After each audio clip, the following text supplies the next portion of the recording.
तो दोस्तों इस वीडियो में हम बात करने वाले हैं Asian paints and Berger paints के बारे में, जहां पर हमको कुछ बड़ी खबरें आती हुई देखने को मिल रही हैं इन दोनों स्टॉक्स के रिगार्डिंग, और इनकी वजह से यहां पर स्टॉक्स में हमको प्रेशर भी देखने को मिल रहा है। तो क्या है ये खबरें, पूरा हम डिटेल में विश्लेषण करने वाले हैं। साथ ही साथ हमारी क्या रणनीति रहनी चाहिए इन दोनों स्टॉक्स में, कुछ ऐसी डिटेल्स भी आपको देने वाला हूं जो काफ़ी इंपॉर्टेंट रहेगी। तो वीडियो को पूरा देखिएगा। तो बर्जर पेंट्स की हम सबसे पहले बात करेंगे। तो कल के दिन यहाँ पर एक बड़ा इंसिडेंट होता हुआ देखने को मिला।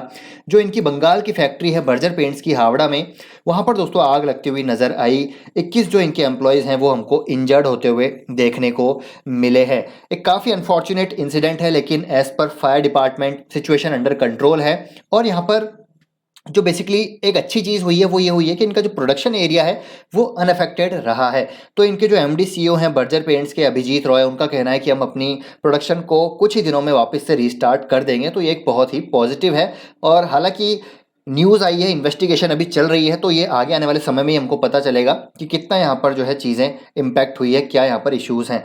लेकिन at this point of time stock में कितनी करेक्शन हुई है, तो आप देखिए करीब 1.5% की करेक्शन है। तो ज़्यादा करेक्शन नहीं है। हालांकि सुबह के सेशन में आई थिंक 4% के आसपास की गिरावट थी, लेकिन अभी रिकवरी देखने को मिल रही है। टेक्निकल पॉइंट ऑफ व्यू से बात करें तो देखिए यहाँ पर स्टॉक में दोस्तों गिरावट है। हालांकि इस लेवल पे भी हमने बात करी थी कि स्टॉक गिर सकता है, और यहाँ पर देखिए गिरावट हुई। इस लेवल पे भी बात करें स्टॉक में गिरावट हो सकती है, क्योंकि एक पैटर्न यहाँ पर बनता हुआ नजर आ रहा था। अभी ये जो गिरावट है करीब हो चुकी है 573 तक, लेकिन मुझे लगता है कि ये गिरावट आपको 540 के आसपास भी स्टॉक आता हुआ देखने को मिल सकता है।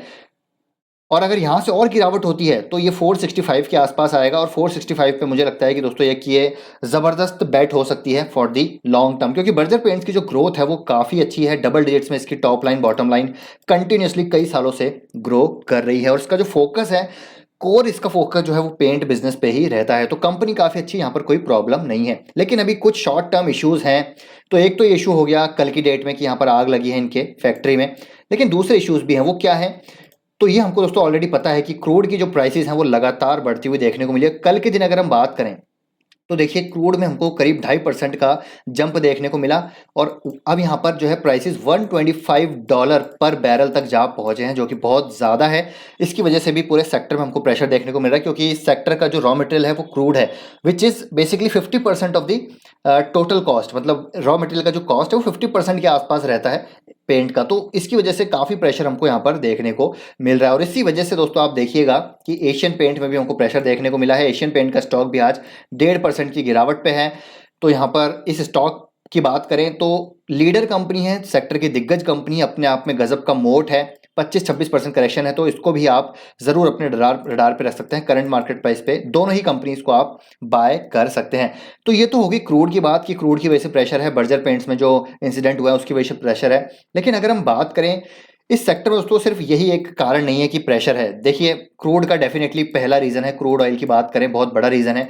दूसरा रीजन, बड़ा रीजन यहाँ पर एक ग्रासिम की एंट्री की वजह से इस सेक्टर में प्रेशर आया, क्योंकि ग्रासिम की जब एंट्री हुई तो उसने अनाउंस किया कि कैपिटल एक्सपेंडिचर ये करने वाले हैं 5,000 करोड़ का। लेकिन अभी कुछ ही टाइम पहले इन्होंने अनाउंस कर दिया है कि ये 10,000 करोड़ का केपेक्स करने वाले हैं, अपनी कैपेसिटी को यहाँ पर डबल करने वाले हैं। जी हाँ दोस्तों, मतलब आप समझ सकते हैं कि कितनी अग्रेसिवली यहाँ पर ये केपेक्स करेंगे। इसकी वजह से जो बाकी कंपनीज है उन पर प्रेशर आ रहा है। जो इनके वैल्यूएशन मिलते हैं, इनको प्रीमियम वैल्यूएशन पे ही कंपनीज ट्रेड करती है, उन पे उनके प्रीमियम वैल्यूएशन यहाँ पर अब जो है थोड़े से हमको प्रेशर में आते हुए देखने को मिलेंगे। जो कैश फ्लोज हैं वो यहाँ पर डिस्ट्रीब्यूट होते हुए नजर आएंगे। बेसिकली वॉल्यूम बेसिकली यहाँ पर डिस्ट्रीब्यूट हो जाएगा, रेवेन्यू यहाँ पर डिस्ट्रीब्यूट होता हुआ नजर आएगा। डिपेंड करता है ग्रासिम यहाँ पर कितना एग्जीक्यूट कर पाता है। देखिए डिस्ट्रीब्यूशन नेटवर्क की बात करें तो ग्रासिम का काफ़ी ज़बरदस्त है। UltraTech cement Aditya Birla group की कंपनी है। यहाँ पर देखिए हमने बात करी थोड़े दिन पहले, करीब 13,000 करोड़ का ये केपेक्स करने वाले हैं। तो सीमेंट में गजब का केपेक्स कर रहे हैं, पेंट में ये गजब का केपेक्स कर रहे हैं, 10,000 करोड़ का केपेक्स यहाँ पर करने वाले हैं। हालांकि इनका टेलीकॉम बिजनेस यहाँ पर सफल नहीं हुआ, लेकिन इस सेक्टर में ये अग्रेसिवली उतर रहे हैं, तो जिसकी वजह से प्रेशर आता है। हमने बात करी थी अल्ट्राटेक में, जब इन्होंने केपेक्स अनाउंस किया तो पूरे सीमेंट सेक्टर में प्रेशर आया। पेंट सेक्टर में इन्होंने डबल कैपेसिटी की बात करी तो पूरे यहाँ पर प्रेशर आया। तो ये प्रेशर बना हुआ है पेंट सेक्टर में। तो यहाँ पर मैं आपको कहना चाहूँगा, देखिए अगर आप इन्वेस्टेड हैं तो यहाँ पर इन्वेस्टेड रहिए, लेकिन अभी आपको यहाँ पर लमसम नहीं करना है। बहुत छोटा छोटा आपको एसआईपी अमाउंट यहाँ पर निवेश करना है, अगर आपको कन्विक्शन है।